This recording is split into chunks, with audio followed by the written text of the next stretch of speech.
All right.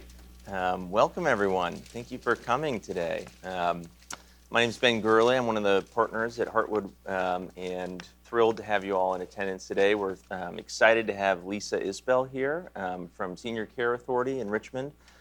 Lisa is the owner of Senior Care Authority in Richmond and is a certified senior advisor. And she started this after kind of going through the process of seeking living options for her own parents, so it's born out of experience. She received her undergraduate degree from Mary Washington and her graduate degree from University of Richmond. Lisa is a certified dementia practitioner and a certified Alzheimer's disease and dementia care trainer. And she is also a community educator with the Alzheimer's Association. So we're thrilled to have her here. She's going to be going through a presentation on basically options for senior living. And so Lisa will come up here right now, and we're grateful that you are giving us your time today, Lisa. Thanks so much. Sure. Thank you, Ben. Go ahead. Well, thank you all. And this is Kate, who works with me, and she's helping me out with flipping the slides today. So thank you so much for having us today. We appreciate the opportunity to talk with you about senior living options, and there are many of them. And we'll go through a few of those today, talking about staying at home a little bit as well as if you make the decision that maybe home isn't best, what are the other options that are out there. So as Ben mentioned, I own Senior Care Authority. We are a national company, and I own the Central Virginia territory. We're an elder care consulting company, and we work with people who are trying to figure out care options and help individuals and families walk through that process. So again, thank you for coming out today. So let's talk a little bit about the first thing that comes to mind for a lot of people when you mention senior care or senior living options. For a lot of people, the first thing that pops into their mind is a nursing home.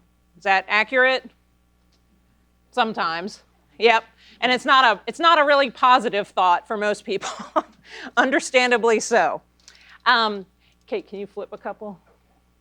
Two more. There you go.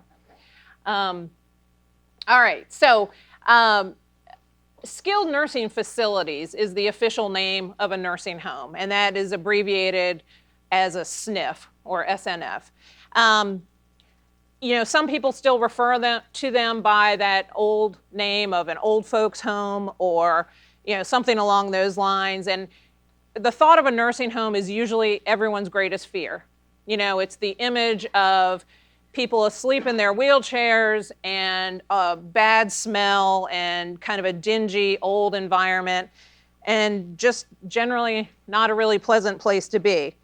And still today, that's pretty much the case, that most people do everything they possibly can to avoid a long-term stay in a nursing home. There was a report that came out in April. Some of you may have heard about it.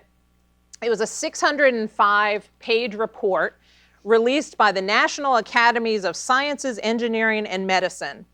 And the report was about the quality of care in nursing homes. And this is an update from a report that came out in the mid-'80s. And keep in mind the timing of this, which is after probably the worst period we've ever had with nursing homes after COVID and all that happened there. So the bottom line of the report was extremely critical of how they're operated. And a quote from the report says, "The way in which the United States finances, delivers, and regulates care in nursing home settings is ineffective, inefficient, fragmented, and unsustainable." In other words, people's perceptions are pretty accurate. So there's a lot of good information in that report, a lot of good suggestions, but obviously it's going to take a lot of work to get things turned around. But in terms of nursing homes, it's important to realize that there's really two pieces to nursing home care.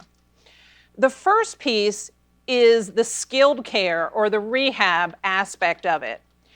So for a lot of people, when they go into a nursing home, they've experienced a situation where they've had usually an unexpected event happen, something like falling and breaking their hip, or they've had a stroke, or something along those lines, and they have that immediate care in the hospital, but then they need rehab to get back to where they were or as close to it as possible. So that involves a short-term stay in a nursing home. Medicare usually covers that. And the way Medicare works is they will cover the first 20 days. If you've spent at least 3 days in the hospital, they'll cover the first 20 days. And then after that, if you have a supplemental insurance policy, that will cover up to 100 days. But the criteria with that, which a lot of people miss, is the person has to continue to make progress. So if a person plateaus and they're not getting any better, then their stay could be covered till day 30 or day 40 or whatever the case may be. So that's important to keep in mind. With that being said, if you go into a nursing home to visit a family member, a friend, whatever, and you walk in and you go into the rehab wing, it's usually very nice. It's clean, it's newer looking, it's more high-tech equipment, things like that, because that's the short-term side of it, where people are coming and going frequently. The other side of the building is more for the long-term stays. That side of the building isn't always as nice, and that tends to be for people who have really nowhere else to go, and frequently they are on Medicaid. And Medicaid is the government program for people with low income or assets.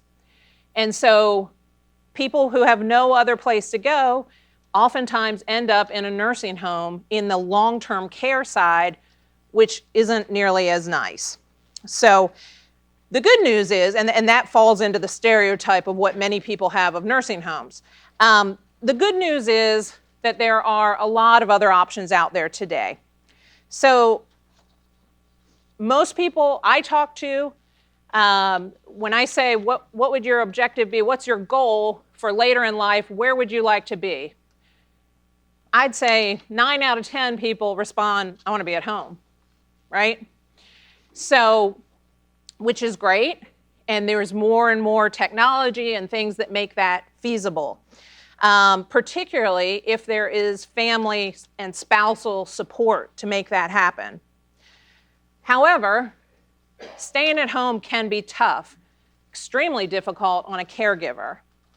And statistics show that caregivers oftentimes develop health challenges themselves and actually end up passing away faster than the person receiving care because of the stress of caregiving. So there's certainly things that have to be considered about staying at home to see if that's really feasible. But family support or support of friends, somebody to help is really critical for the success of staying at home. A couple of options that can also help with that. One is adult day programs, which is just like the name implies. It's where people go during the day for care, and then they come home at night, much like young kids do for daycare. So there's some good programs in Richmond for that. A lot of times people who do that have some degree of dementia, and so they go and they're supervised during the day, and then if family members are home from work or whatever the case may be, then they come home at night. Respite care is another option to give caregivers a break. Respite care is a place where you can go for a short-term stay. Usually it's a minimum of 2 weeks. Some places are a month to stay and give caregivers a break, but a lot of places around town offer respite care. But let's talk about the caregiving at home and make sure you understand the difference between the two options that are there, because both names are very similar, so it can be confusing. So in-home care consists of companion care, assistance with personal care, things like making meals, light housekeeping, transportation. These caregivers who come in are frequently CNAs, certified nursing assistants, or med techs sometimes, things along those lines, or PAs, which are personal assistants. They can give medicine, but an RN has to have it prepared for them, has to be in the medicine container. But they cannot give subcutaneous medicine, so meaning they can't give an injection. And that's important to remember. I had a call this morning from somebody who was looking for a caregiver, 24-hour-a-day caregiver, who could come in and give pain meds with a syringe every 4 hours. So that's going to require at least an LPN to be there to do that. So in-home care, something to keep in mind, costs of it range from about $25 to $30 an hour. Sometimes it's higher for nights or weekends or holidays. And, you know, the bottom line is it requires oversight and it requires coordination. So again, that's where family support comes in, because somebody has to help coordinate the caregivers and somebody has to figure it out, what happens if the caregiver doesn't show up, and what's the backup plan. So that's in-home care. The other side of it is the skilled care side, which is home health care. Again, the names are very close. So this would be skilled care from nurses who come in. So it'd be an LPN or an RN who comes into your home. Typically, these people are not there but for a short period of time. You know, they're coming in and they're providing wound care, or they're giving injections like I just talked about, or they're physical therapists or occupational therapists or speech therapists who come in for a session for an hour or so and then they're on their way. Some of that care is covered by Medicare, again, if progress is being made. So if you're discharged and you are recovering from a fall or a stroke or something like that, and you're getting therapy, as long as progress is being made, Medicare generally picks that up. Costs for skilled care in the home, if Medicare is not paying for it, $60 and up, $60 an hour and up. Right now it's probably in the 60 to 70 range in Richmond. So the average person has people coming into their home maybe 5 or 6 hours a day, something like that. They come in the morning, they help them get up, get dressed. They might do a little housekeeping, fix some meals for them for the rest of the day to have in the fridge, and then they head out in the early afternoon, which is great. The downside to that is there's a lot of hours left in the day, right? So things can certainly happen. It's time alone. So really it comes down to safety and loneliness issues. So that can be an issue. So the advantages of staying at home, the comforts of home, right? Everybody wants to be in their house. The disadvantages, safety, loneliness, and the challenge for caregivers. Okay, so let's talk about options if you decide that your current home isn't necessarily the place you want to be. You want to find a new home. So the first step in that for a lot of people often involves independent living. You're doing great, you're fine, but your house may be too big, you're tired of dealing with the yard or home maintenance, whatever the case may be. So a lot of times people will start looking into independent living options for that. There's a couple of different types. 55 plus communities, oftentimes people have heard those names. Those tend to be age-restricted condos or townhouses, sometimes small houses, individual houses. And a lot of times they'll have a pool, they'll have community activities, you know, things like that going on. There's a lot there. It's maintenance-free living. There's people who come cut the grass and shovel the snow and things like that. Generally, people in these communities will tend to buy, although sometimes you can rent. Some examples of places like this, in the West End, Hunton Manor. Cross Ridge is a big one on Staples Mill.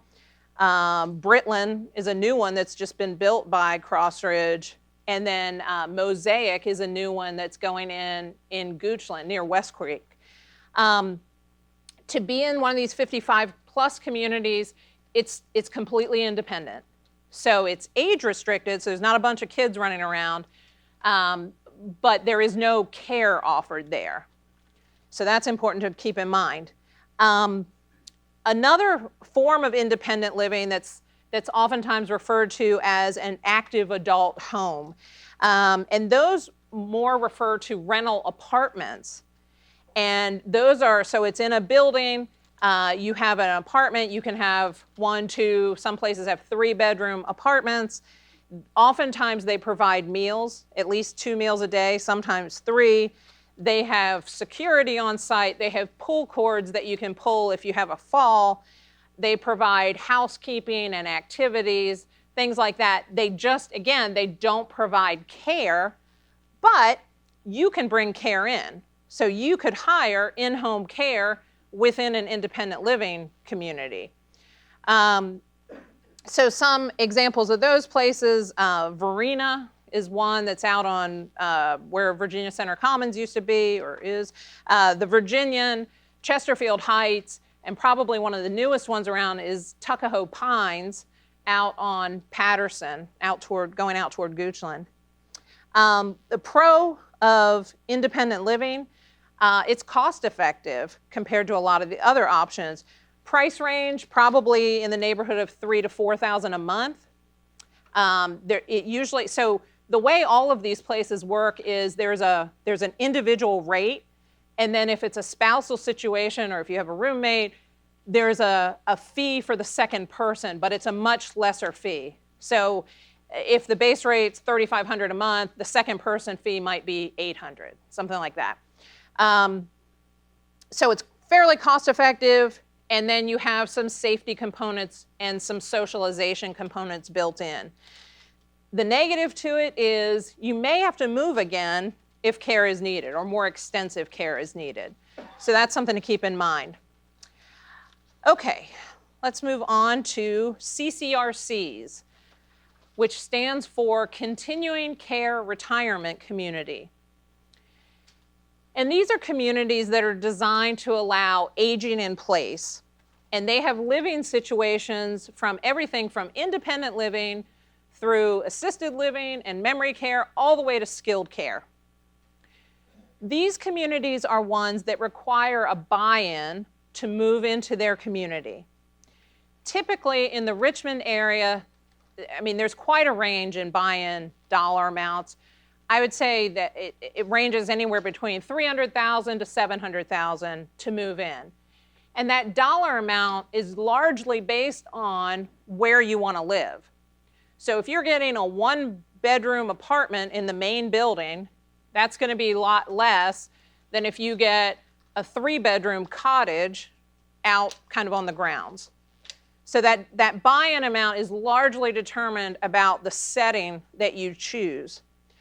On top of the buy-in, there is a monthly rent that you pay.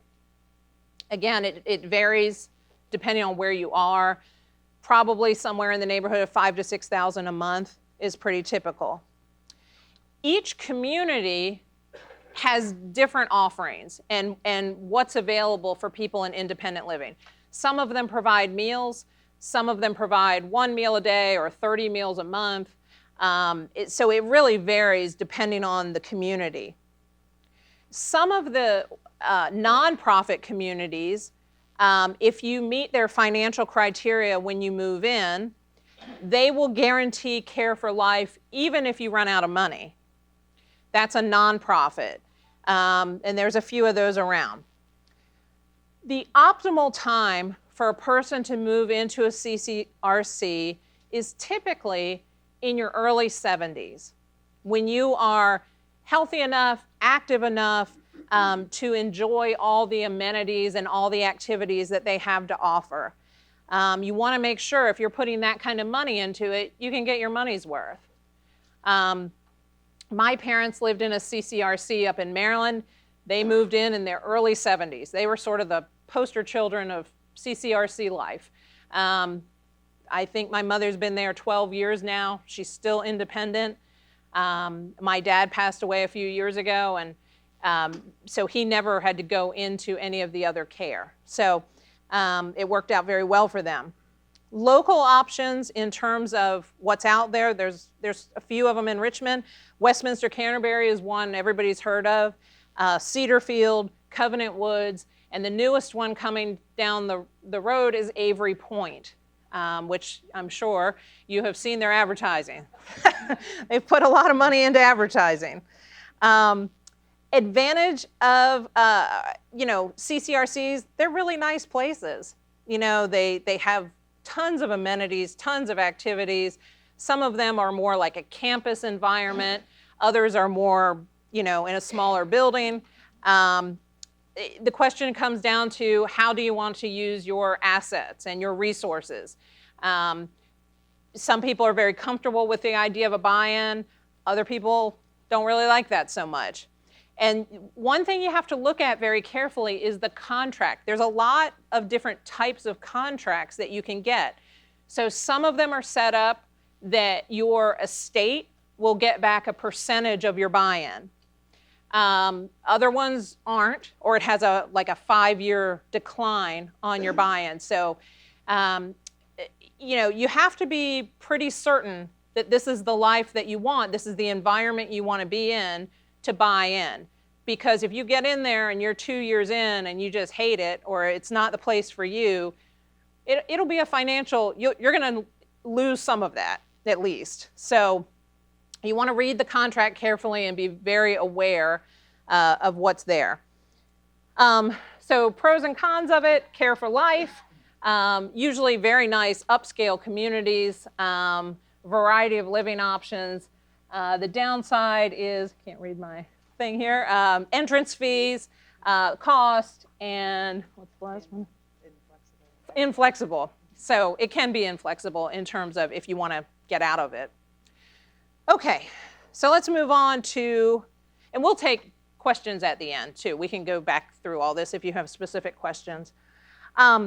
Let's talk a little bit about assisted living. A lot of people have heard that name, pretty much everybody's heard that name or that phrase, but don't necessarily know what assisted living really entails. Assisted living is primarily for people who need help, some help, with their activities of daily living. But they don't necessarily require skilled nursing care. And by activities of daily living, what I'm referring to are things like dressing, bathing, toileting, mobility issues, medication management, things like that. Pretty much the first things that people tend to need most often are medication management and help with bathing. Not always, but that tends to be the top two. There are numerous options in the Richmond area and surrounding area. I think the last count was over 80 different communities in and around Richmond. A lot of them are beautiful communities. You go in and it looks like resort living. It's gorgeous. It has, granite countertops and stainless and everything else. And it's easy to be swayed by appearances. But you do have to be careful, because the reason that people go in there is the care, right? So you want to be, appearance is great, curb appeal is really nice, and everybody wants to live in a nice environment, but you do have to be aware of the quality of care that's available as well. 3 of the newest communities that have opened around here, Westmont in Short Pump, Anthology of Tuckahoe, which is near Perham in Derbyshire, and Auburn Hill, which is over near Woodlake. All of them are beautiful communities. And there's another one getting ready to open over near Woodlake as well, called Watercrest. And that's going to be a really nice community too. I think they are scheduled to open in the fall. For assisted living, again, price point is around $5,000 or so a month. But something to be aware of is that in most communities, there's a base rate. And that's what I'm referring to at that $5,000 a month. And what the base rate covers is essentially your room and board. So it covers your apartment, it covers 3 meals a day, it covers housekeeping, linen service, things like that. In terms of care, there's also something called level of care charges that get added on to that base rate. So the more care you need, the higher your level of care. And that level of care can fluctuate. Sometimes people go in straight out of rehab and they need a pretty high level of care to get back on their feet. But then once they're doing better, the level of care drops, so the pricing drops. The reverse is also true. When people live there for a period of time, they can need more care. So, so if you ever go online and you're looking at places and you see prices quoted online, 90% of the time they are inaccurate. So keep that in mind when you're looking and you see a place and says, $2,500 a month. That's, it's not accurate. And oftentimes because they're not factoring in the level of care charges. Most people end up staying in assisted living for the remainder of their life. They are designed to cover basically that aging in place model and all levels of care. However, there are times that people can't stay in them, and that would be if they require ongoing skilled care. And this is dictated by state guidelines. So that means, as an example, it could be things like if a person is on a ventilator, if a person has a higher level wound or bed sore, those are staged. And so if somebody has a higher stage wound, they are required to go into a skilled care environment for that. If a person has a permanent ostomy bag. So there are certain things that do require a person to go into skilled care, but it's very rare.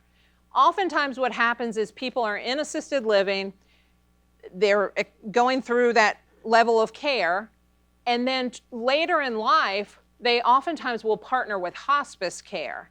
And so the combination of a higher level of care and hospice coming in, they're able to stay in assisted living for the remainder of their life. It can be a great option for people. There is, one of the best benefits of it is social interaction. There's always a lot going on. You can be as active as you want, or you have your own apartment space if you don't want to participate. And obviously the care helps right there if you need it. So pros and cons, social interaction, most of them have really good food.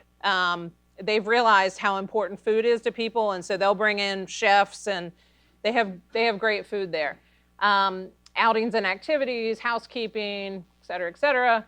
And then disadvantage if there's a need for skilled nursing. Again, a lot of times, people are able to stay. Okay, let's talk about memory care.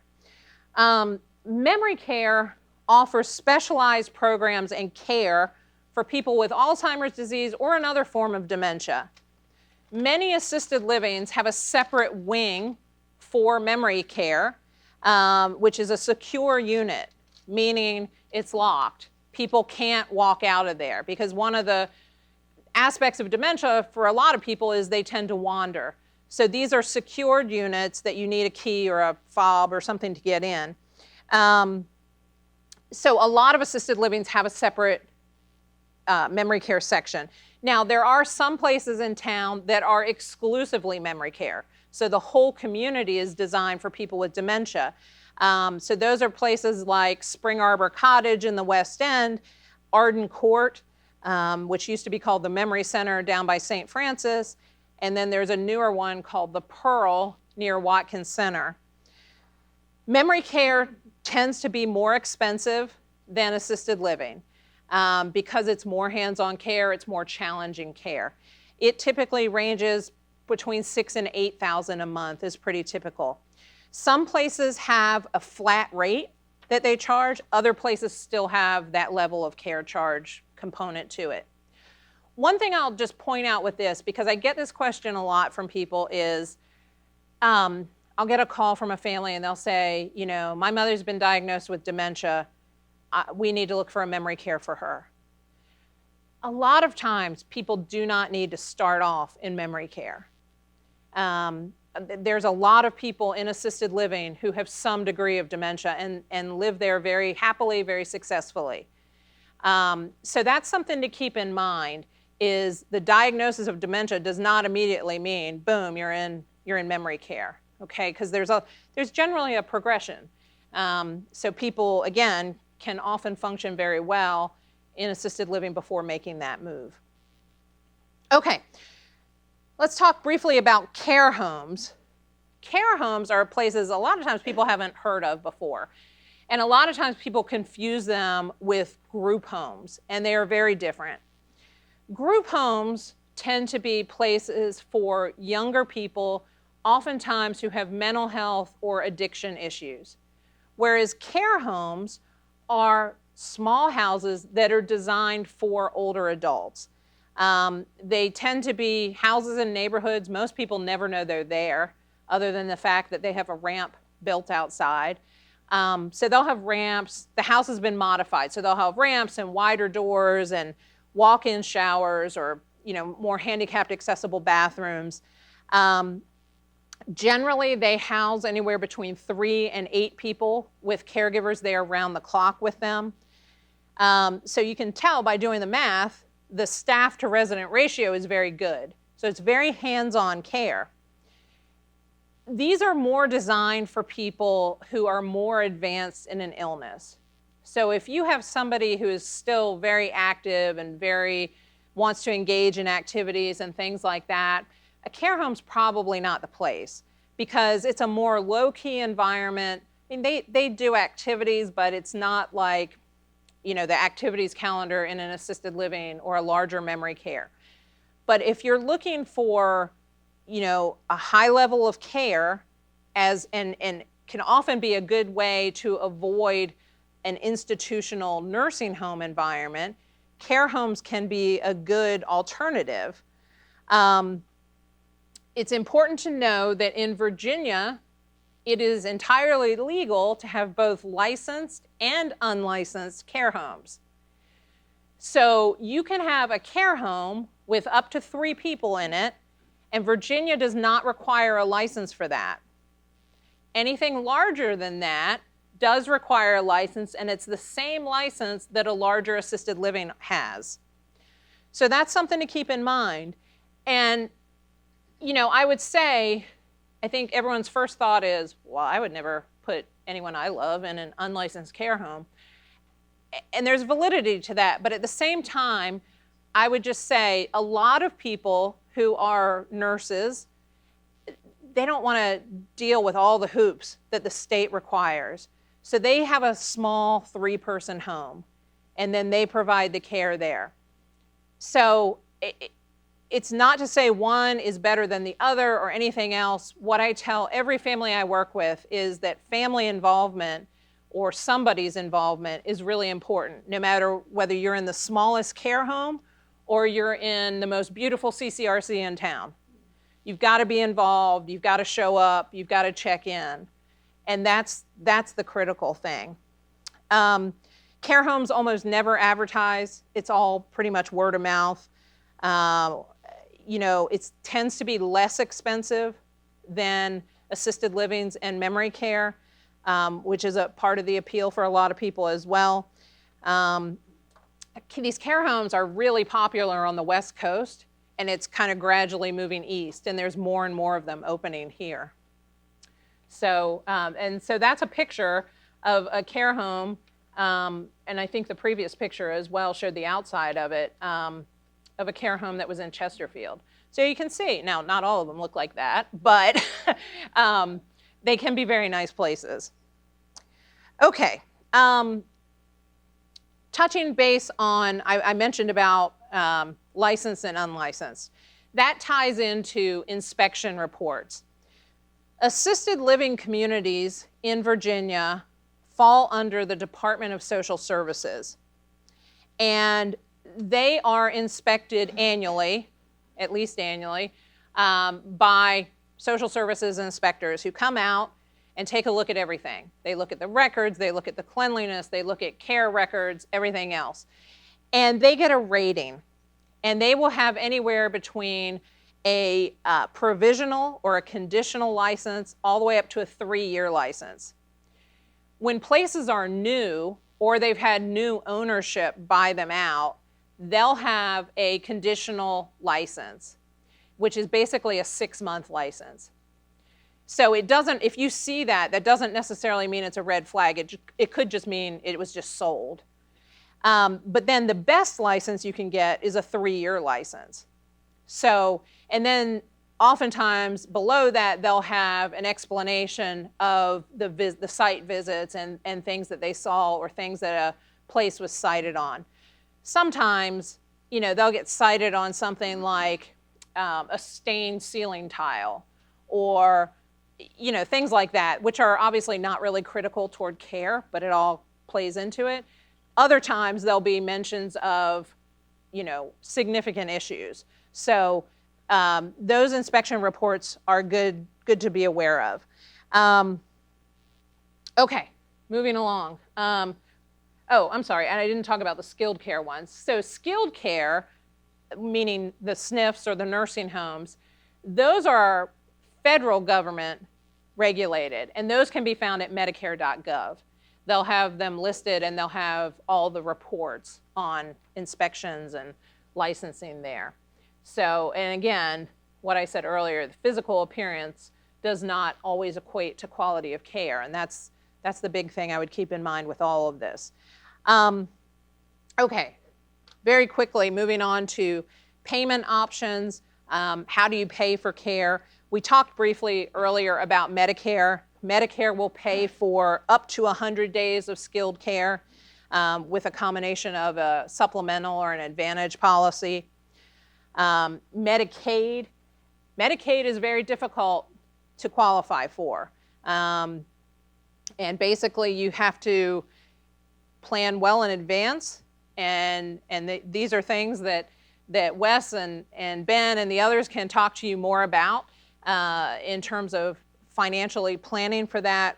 But basically to qualify for Medicaid, you basically have to have very, very limited income or assets remaining.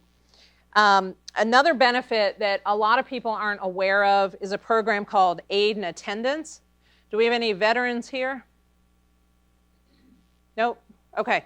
So a lot of veterans and their spouses can qualify for this benefit, and it's for people who have served during a time of war, as well as their spouse. There's certain criteria that it goes into it, but it can be a helpful benefit, paying out, a couple $1,000s a month toward care. So that's something to be aware of if you know a veteran who needs some help. Long-term care insurance is a big one, and I'm sure you have talked to your advisors about long-term care insurance, but that is the only form of insurance that will pay for care in all these places we talked about, assisted living or memory care or skilled care or home health environments. One, just to touch on briefly, that a lot of people aren't aware of is a life settlement. I've never actually used this with anybody. I had one woman who was considering it. She lived over near University of Richmond, beautiful home that she and her husband had lived in for 50 years. It was paid off. It had grown in value. So she had all kinds of equity in her house. She also had a huge life insurance policy on her husband. And so and her husband needed memory care. They had very limited income. So those were kind of her two big assets, was the house and the life insurance policy. So basically, in very simplified terms, basically what a life settlement does is a company will buy out a life insurance policy. So say it's $1 million policy, the company buys the policy, becomes the owners, and they offer the person a payout amount. And that payout amount is determined based on their age and their health. So it's a process to do it. It takes a while because it has to be underwritten. But in his situation, he was in his upper 80s, had advanced dementia. It was definitely an option that could have helped them pay for a memory care environment. So the life settlement company becomes the owner. they pay him, I'm just making up numbers here, say they paid him $600,000, they then become the owner of the $1 million policy. He passes away, that company gets the money, but his wife got the cash to pay for his care while he was still living. So in that example, he ended up dying before anything happened, but that's generally how life settlement works. And then obviously private pay is through investments and savings. All right, we covered a lot of ground. Any questions on all that? Yes, ma'am. So to repeat her question, the question was the dollar amounts I quoted, was that for an individual? And yes, it was. There is a second person fee that I mentioned that's usually much less. So if for the first person it's $5,000, the second person might be $800, but then the second person, if they need care, they would also have the level of care charges attached to them. Her further question was if one spouse needs help, the other spouse is healthy, can the healthy spouse move in as well? And absolutely. And a lot of married couples do that. So the healthy spouse would essentially be independent. They're not receiving any care, but they are living there and having meals there and being able to participate in activities. And I have quite a few married couples who do that. I also have quite a few who, if one person needs memory care, has more, dementia of some sort, I have some who the spouse needing memory care lives in memory care. The other spouse lives in either independent living or assisted living, but within the same building. So good question. So the question from Zoom was, is there a way to check if a community has had a lot of turnover? There's nothing in writing for that. The best thing you can do is when you go out and tour, you ask them that question. And communities are very honest. And the one thing I would say is we have come through a really tumultuous couple of years in a lot of ways, but certainly staffing in these communities has been one of them. Things are improving now in terms of the staffing. So when you talk to communities, most of them will tell you, yeah, we have this percentage of employees who have been with us for, 5 years or longer. Or they'll say, we've had a lot of turnover and, we're working through that. Some places are still using what they call agency employees, which means they're not employees of the community. They are employees of healthcare agencies who come in, basically they're temps, and who come in and cover shifts or cover until the community can be staffed up with their own employees again. So those are all valid questions to ask when you're looking at a community. Yes, ma'am. Yeah, so the question was, and you brought up a great point, is that for the average person going into a CCRC, the business model of a CCRC is that you need to be independent when you come in, because that's how they're designed. The person progresses through that spectrum of care. She was saying that she has a couple of friends who are planning to go into a CCRC. Their spouse has dementia, so they wouldn't qualify to go in. Okay, so they did pass the test, but they barely passed the test. So there are certain things, certain programs set up with some CCRCs where you can pay while you're still living at home, and it kind of bumps you up the list, essentially. Or it can help you get in a situation like that. If a person has dementia and they wouldn't necessarily pass the test, it can help them get in. Again, each place is individualized in how they do that, so that's something to ask them about. Another thing that some of them doing now are what they call direct admissions. And what that means is if they have a bed available and it's a memory care or a skilled care or assisted living situation, and a person wants to go in and they wouldn't pass the test to be independent, rather than allowing these apartments or these beds to sit empty, some of the CCRCs now are doing direct admissions where they are if they have an available space, they're allowing someone to come straight in without paying the big down payment. The danger of that, or factoring on that, is that you don't know if there's going to be a bed available when you need it. So, it's great if it's kind of if somebody calls me up and says, hey, I'm looking for my dad, here's the situation. We'd love to be in, Cedarfield if they have availability or something like that. So then I would reach out to them and say, hey, do you have any direct admission availability right now? It's hit or miss. So, yeah. No, so you don't pay the entrance fee right. They all do it a little differently, and there's a lot of different programs.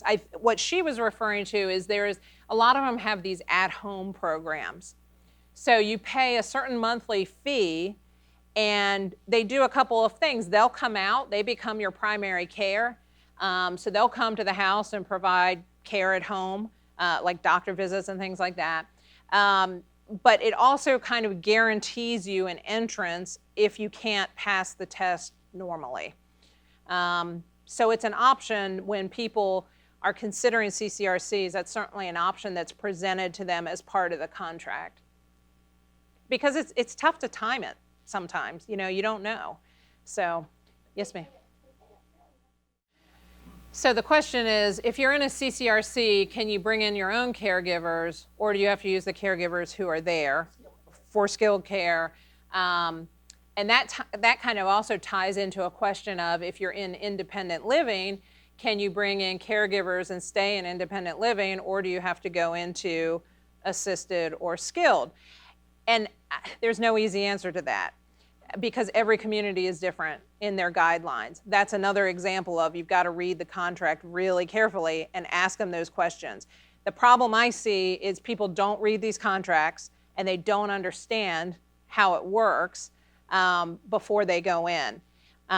So it varies. Some places do allow outside caregivers to come in, especially if it's a situation where they need that one-on-one care. But a lot of places do require, especially if it's a skilled care type thing, to use their staff and their facility for that. So, but you got to ask those questions of the community up front. Yes, sir. Good question. The question was, is there an opt-out clause if you get into a CCRC and then you don't like? I'm assuming you're talking about a CCRC. Okay. Yes. Generally, there's a financial hit of some sort, but again, it depends on the type of contract you set up when you go in. But to continue that, the difference between a CCRC and assisted living is, with assisted living, there is no buy-in. They typically do have a community fee that is in the neighborhood of $3,000 or $4,000, so that's the buy-in. But then it's a month-to-month contract. So if a person gets in there and doesn't like it, they give 30 days notice and they can leave. So CCRCs, yes, you can get out, but you will probably, depending on how your contract is structured, you'll take some kind of financial hit. And it also depends on how quickly, if you're in there a month or, 6 months and you decide this is not for me, it would be less of a hit than if you're in there for 3 years and then you decide, not so much. So, but it goes back to the contract again. Yes, sir. A good question. Is that okay, Ben? Okay, I want to make sure I'm not being a sales pitch here. The way it works with me is, or my company is that there's two sides of the business, basically. So there is the placement side, which means somebody calls me and says, hey, my dad's getting discharged next week. He can't come home. We've got to find him assisted living. In that situation, if I help the person move into a community, the community pays my fee. The family does not pay me. So it's essentially like a realtor for senior living in that regard. In a situation where the other side of the business is the consulting side of the business that is fee-based. And those are situations where people are looking for help for specific projects, meaning like they are, say for example, they have somebody who's moved into a community. Their mother's moved into a community. They live out of town, but they want continuing involvement. So they can hire us. We go in once a week, whatever it is, to check on them, follow up with their care. That's one option. Sometimes people want sort of an uninvolved third party to be involved with family discussions. You know, there's multiple siblings and they have differences of opinion on things. So they'll bring us in, and we kind of are the third party to help walk them through the different options. So there's different ways to approach it. So hopefully that was clear. It was a little bit of a long-winded answer, but basically there's two sides. There's the placement side that there is no fee. There's the consulting side that's fee-based. So, yes, ma'am. Right. So the question was, are there nurse managers available to provide oversight of care in the home? And yes, there absolutely are. If it's something that's beyond our scope, we certainly work with other people that we can reach out to, basically providing nurse management, geriatric care management type coverage. So yeah, that is available. Well, the question was about Avery Point and the perception that they've downplayed the need for assisted living and skilled care by saying that people can stay in independent and bring in care there. I think that's a great goal. I think that's not always reality. Because it depends on the situation.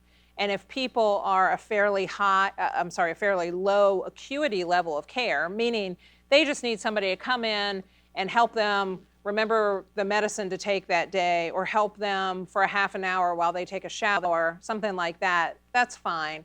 If you have somebody with dementia, that's a whole different story, who can't be without supervision. So again, even if you're in independent living and you're bringing caregivers in, they still have to be managed. And you've got to coordinate that care and coordinate the hours and things like that. So is it doable? Absolutely. It's not always as easy as it's made out to be. Yes, ma'am. We're sort of... Yeah, good question. So the question is about, can caregivers be paid, basically, to keep a family member at home? If it's a Medicaid situation, there are limited dollars for that. So yes, technically yes, you can. Again, the dollar amounts is limited. It's not 24-hour care by any means. And if it's not a Medicaid situation,